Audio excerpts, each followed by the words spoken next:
Isaha zitandatu zirenze ku minota 10 hano muri studio za Radio Magatama FM akabara kajyo keza gukurikirana amakuru ana tukaba tugiye kuyashikirizwa na Hawa Bukuru ndakuramukije Hawa no genda guhikaza muri makuru ndakuramukije Ahmed ndabaramukije nshuti bakunze mu gutega amatwi ibiganiro bya Radio Magatama FM nongera ndabaye ikaze mu makuru y'umunsi wa kane genkezo rya 2026 Kigarama mwaka wa 2019 nayo akabagizwe n'izi ngingo nkuru zikurikira.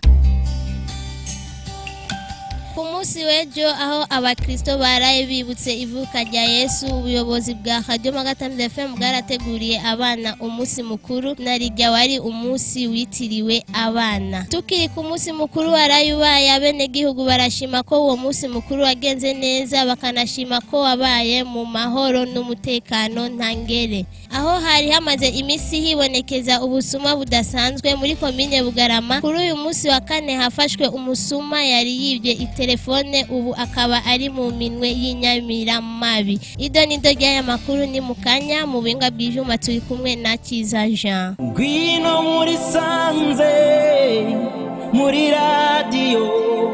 Magara Tamze Feri. Nongeye kubaramutsa ku munsi w'ejo aho abakristo baraye bibutse ivuka rya Yesu ubuyobozi bwa Radio Magatama FM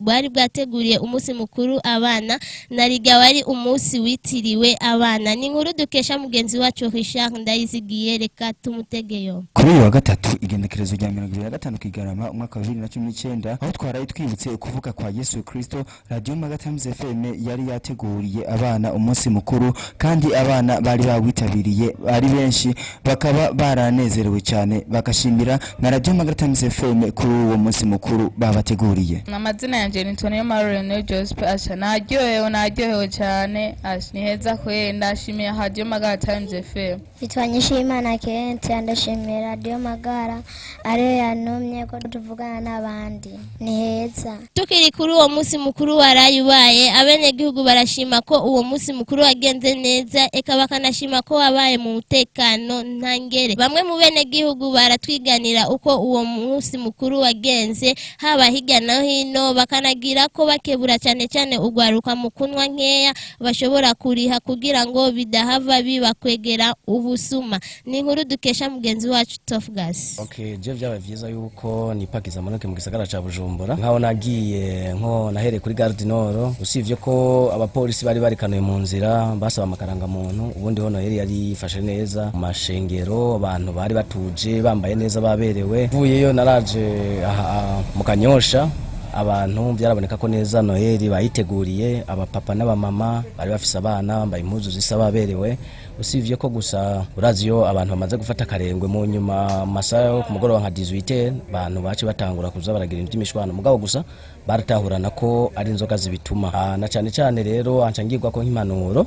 nibaza yuko iyo turiko turahimbaza umunsi mukuru nk'ivuka ry'umukiza nibaza ko twoza turagerageza tukanywa izo dushobora kugira ngo bikunde ntuhave twiyambura agateka mu gihe ibintu byari byagenze neza mu gwashanga tuko turashwanisha n'ibintu by'inzoga. Aho twatuherereye bari nganyere ku magara byagenze neza kiretse gusa harimo abantu bamwe bashoboye kunywa inzoga badashobora gutwara nk'imisore tamenyereye ugasanga ubu munsi banyewe inzoga zitandatu indwi asanga zitangwe kubarana ugasanga baca batanguye kugomba kwiba bidaje cyangwa no gutera kavuyo. Oya nta bashwanye kiretse gusa nko kugwaruka no bahanura ko kwitahura mu gihe tugiye gufata inzoga dufata izo twahora tunywa ntituce turenza kugira ngo tumenye quantité twahora dufataniye ntiturenze kubera kubw'umunoho. Aho hari hamaze imisi hibonekeza ubusuma budasanzwe muri komine Bugarama kuri uyu munsi wa kane hafashwe umusore yari yibye telefone ubu akaba ari mu minwe y'inyamiramabi.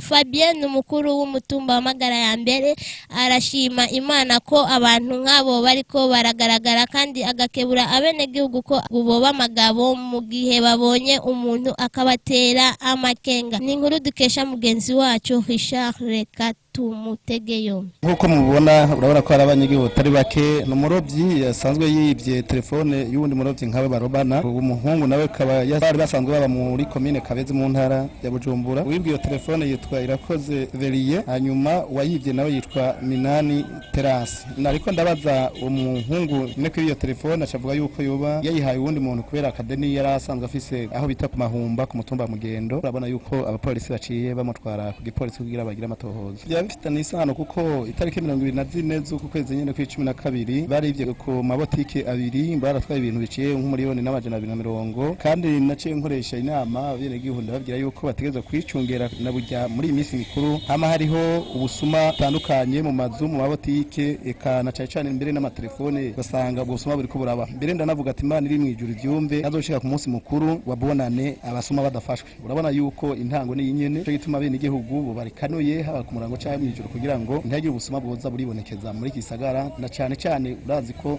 muri kisagara haba ingenzi nyinshi ziguma ziza kubera uruja n'uruza rw'ikirovyi ariko tutegeza ko turaba yuko abantu baba banditswe muri bije bitabo ingenzi bakamanotera bene igihugu nuko babonye umuntu badasanzwe bamenyereye yuko boce banyaruka kuduha amakuru kugira ngo natwe turabe uyu muntu tubonye ko mugira ko amakenga natwe turafise inyamirama ziri hafi ibangutse urabona n'ubu ko hari umupolisi aciye amuje ntare rw'ipolisi kugira ngo n'uwo muhungu wanagomba ntafise n'ibimuranga n'iri zina yavuze Minani Terasi tujya gusanga atari ryo kuko atakaranga muntu asanzwe afise ibyo navyo rero gufata umuntu atafise karanga muntu biranahanwa n'amategeko urumva ntushobora kwidevereza vuye mu ntara uja mu yindi udafise ibikuranga.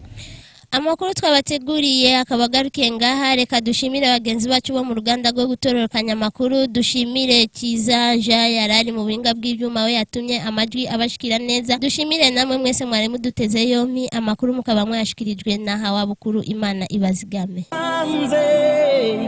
muri radio Magara Times FM